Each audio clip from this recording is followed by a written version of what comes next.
Good morning students. आइए चलिए शुरू करते हैं आपका अगला टॉपिक जो कि है आपका फंक्शंस ऑफ बैंक्स। तो हम लोग कॉमर्शियल बैंक के फंक्शंस पढ़ रहे थे। हम लोगों ने पढ़ लिया था कि क्या क्या फंक्शंस होता है। प्राइमरी फंक्शन क्या था, accepting deposit, fixed deposit account जिसको एफडी बोलते हैं।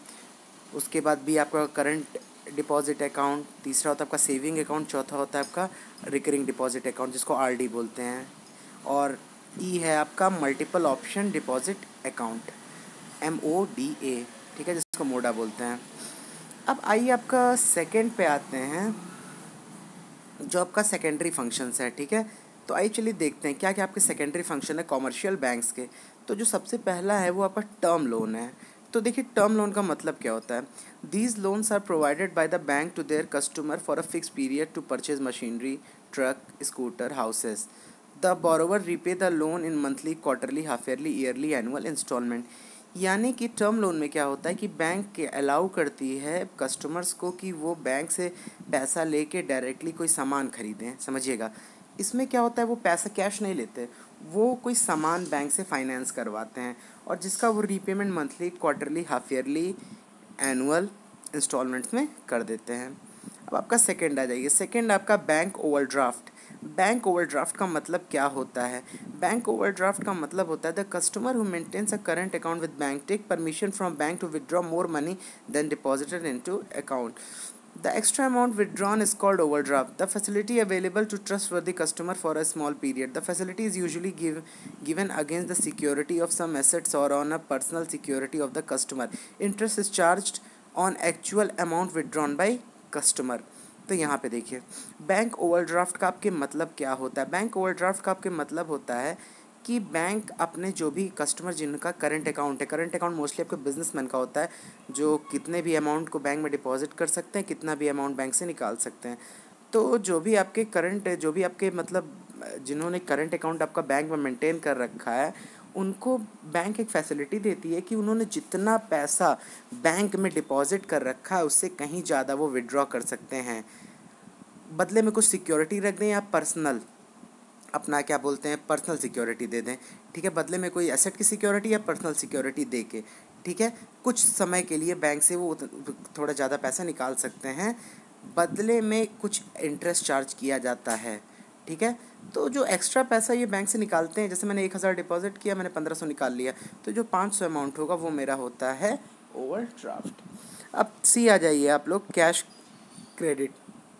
कैश क्रेडिट का मतलब देखिए, under this agreement the bank advances cash loan up to specified limit against current asset and other security. The bank opens an account in the name of borrower and allows him to withdraw the borrowed money from time to time subject to sanction limit. Interest is charge on the amount actually withdraws. मतलब समझिएगा, interest is charge on the amount actually withdraws. तो यहाँ पे देखिए आप कोई सा भी एसेट बैंक पे मॉर्टगेज करके, ठीक है, एज अ कोलेटरल रख के आप क्या कर सकते हैं, कुछ कैश अमाउंट में आप बैंक से लोन ले सकते हैं। जैसे फॉर एग्जांपल मैंने अपनी बिल्डिंग को कोलेटरल या मॉर्टगेज करके मैंने उस बैंक से कुछ पैसा ले लिया, वही मेरा कहलाता है कैश क्रेडिट। कैश क्रेडिट का मतलब सिंपली अब वर्ड से ही क्लियर है कि कैश में जो बैंक से उधार लिया जाए जिसके बदले बैंक से आपसे कुछ इंटरेस्ट चार्ज करती है। डी आ जाइए आपका discounting bill of exchange. Discounting bill of exchange क्या होता है। बिल ऑफ एक्सचेंज एक नेगोशिएबल इंस्ट्रूमेंट होता है। नेगोशिएबल इंस्ट्रूमेंट का मतलब क्या, आपने कोई सामान खरीदा, उस सामान के बदले में आपने पैसा ना दे के एक बिल दे दिया जिसकी पेमेंट आपके कुछ समय के बाद होती। पर अब आप बिजनेसमैन है, मैंने आपको एक बिल दे दिया 3 महीने का कि मैं ये सामान ले रहा हूँ, मैं तुम्हें 3 महीने का बिल दे रहा हूँ, आने वाले 3 महीने बाद तुम मेरे अकाउंट में तुम जाके लगा देना ये मेरे बैंक में, तुम्हें पैसा मिल जाएगा। पर मुझे पैसा 2 महीने बाद ही ज़रूरत पड़ गई। पैसा आपको उस बिल से 3 महीने बाद मिलना है, पर मुझे पैसे की ज़रूरत 2 महीने बाद ही पड़ गई। तो इस 2 महीने बाद में जो मुझे मैं बिल क्या करूँगा, लेके जाऊँगा बैंक के पास, बैंक को दे दूँगा, बैंक उस बिल के बदले मुझे पैसा दे देगा बिना उसके मैच्योरिटी डेट के पहले। मैच्योरिटी डेट का मतलब क्या, 3 महीना, और मुझे एट रैंडम 2 महीने बाद पैसे की ज़रूरत पड़ी। तो वही होता है मेरा बिल ऑफ एक्सचेंज को डिस्काउंट कराना। बिल ऑफ एक्सचेंज को डिस्काउंट कराने का मतलब क्या कि मैंने जो सामान बेचा उसके बदले जो मुझे बिल मिला, वो बिल मैं समय से पहले बैंक पे ले जाके उसका पैसा ले लूँ। चलिए इसके बारे में ब्रीफ एक्सप्लेनेशन आपके अकाउंट्स में होगा, बिल ऑफ एक्सचेंज पूरा चैप्टर है। चलिए अब आ जाइए secondary functions of the bank. तो सेकेंडरी फंक्शन ऑफ बैंक में सबसे पहला एजेंट फंक्शन है। एजेंट फंक्शन का मतलब क्या होता है? As an agent of its customer a commercial bank provide the following service. तो यहाँ पे देखिए, जब सबसे पहले क्या, collecting bill of exchange, promissory notes and cheques. तीन चीज़ कलेक्ट करती है, bill of exchange, promissory note और चेक। सेकंड देखिए, कलेक्टिंग डिविडेंड इंटरेस्ट, यानी कि जो इंटरेस्ट अगर उसने कहीं इन्वेस्टमेंट कर रखा है तो, या कहीं पे शेयर्स खरीद रखे हैं तो उसका इंटरेस्ट कलेक्ट करना, उसका डिविडेंड कलेक्ट करना। तीसरा देखिए, शेयर्स को खरीद सकते हैं, बेच सकती है, और सिक्योरिटीज़ को, ठीक है। चौथा देखिए, इंटरेस्ट का पेमेंट करना, इंश्योरेंस प्रीमियम का पेमेंट करना, ये सारी चीज़ें। पांचवा देखिए, फ़ंड का ट्रांसफ़र करना एक ब्रांच से दूसरे ब्रांच में, ठीक है। छठवां देखिए, acting as a agent representative while dealing with the other bank and financial institution, a commercial bank perform the above function on behalf of and as per the instruction of customer। यानी कि दूसरे bank पे as a representative बात करना। तो ये सारे function है जो bank as a agent act करती है। अब दूसरा देखिए, जनरल यूटिलिटी फंक्शन है कि जनरल कौन कौन से फंक्शंस बैंक प्रोवाइड करती है जो कस्टमर के यूज़ में आ सके। सबसे पहला लॉकर प्रोवाइड करती है, ठीक है। अब दूसरा, अगर आपको कहीं पे अपनी फाइनेंशियल पोजीशन बतानी है तो बैंक आपके बिहाफ पे बताएगी, आपके एसेट्स लायबिलिटीज़ सारी चीज़ें बैंक बताएगी। तीसरा देखिए, providing information to a customer about the credit worthiness of other customer, यानी कि अगर कोई कस्टमर है और दूसरा, मतलब दो कस्टमर्स हैं और एक आपका बायर एक आपका सेलर है, तो सेलर को बायर की क्रेडिट वर्दिनेस, यानी कि ये पैसा दे पाएगा या नहीं दे पाएगा, उसके बारे में बताती है। चौथा देखिए, supplying various in types of in trade information to useful customer, यानी कि सामान खरीदने बेचने से रिलेटेड इन्फॉर्मेशन बताती है। Issue letter of credit, letter of credit होता है आपका एक्सपोर्टर बैंक इम्पोर्टर बैंक को देती है। ये आपको मैं बाद में इसको समझाऊंगा लास्ट चैप्टर में। लेटर ऑफ क्रेडिट बेसिकली आपका एक्सपोर्ट इंपोर्ट में यूज़ होता है, ठीक है।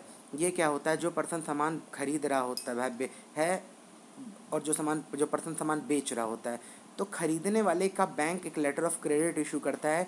वो बताता है कि हाँ, मैं इसकी गारंटी लेता हूँ कि ये पैसा दे पाएगा, अगर ये नहीं दे पाएगा तो मैं इसके बिहाफ पे पेमेंट करूँगा। पे ऑर्डर्स का मतलब क्या होता है कि आपके जो पेमेंट के ऑर्डर्स आ रहे हैं। बैंक ड्राफ्ट का मतलब मैंने आपको बता दिया, बैंकर्स ड्राफ्ट आपका होता है। Credit card, traveller cheque, custom to customer, ये सारी चीज़ें। Underwriting issue of share and debenture, underwriters का वर्क करती है। Providing foreign exchange and importers and travellers going abroad, यानी कि फ़ॉरेन करेंसी देती है अपनी करेंसी के बदले। उसके बाद बैंक ड्राफ्ट के बारे में आप जान लीजिए क्या होता है। It is a financial instrument which which the help of money can be remitted from one place to another. Anyone can obtain a bank draft after depositing the amount to bank, यानी कि जैसे आपको एक जगह से दूसरी जगह पैसा देना और आप कैश नहीं ले जाना चाह रहे, आप बैंक को ले जाके वो पैसा दे दीजिए, बैंक उस पैसे के बदले आपको एक ड्राफ्ट दे देगी। वो ड्राफ्ट आप ले जाके दूसरे बैंक में लगा दीजिए, यानी कि उससे क्या होगा कि आपका जो पैसा है उस बैंक में ट्रांसफ़र हो जाएगा। The bank issue draft for the amount in its own branch at other places or other bank on those places. The payee can present the draft on the drawing bank at his place and collect the money. Bank charges sub commission for issuing the bank draft, यानी bank कुछ commission लेता है। तो याद रखिएगा, bank क्या करता है, ड्राफ्ट देता है। कैसे ड्राफ्ट देता है कि आपने पैसा दिया, पैसा मैं बैंक पे ले जाके रखा, बैंक ने मुझे एक ड्राफ्ट दिया, मैंने वो ड्राफ्ट ले जाके दूसरे बैंक पे लगाया, दूसरे बैंक में मेरे उसमें पैसा आ जाएगा। अगला चेक और पे ऑर्डर। चेक और पे ऑर्डर आप जानते ही हो। चेक क्या होता है कि आपका जितना पैसा डिपॉजिट है, आपको अगर वो किसी को ट्रांसफ़र करना है तो आप उसको एक क्या बोलते हैं, चेक पे, बैंक के चेक पे आप उसको लिख के दे सकते हैं। जब वो ले जाके बैंक में आपके चेक लगाएगा तो पैसा उसके अकाउंट में ट्रांसफ़र हो जाएगा। चलिए, इतना बहुत है आज के लिए, ठीक है। बाकी कल इलेक्ट्रॉनिक बैंकिंग सर्विसेज, ये सारी चीज़ें मैं आपको बताऊँगा। Thank you. नोट्स बना लीजिएगा इसके।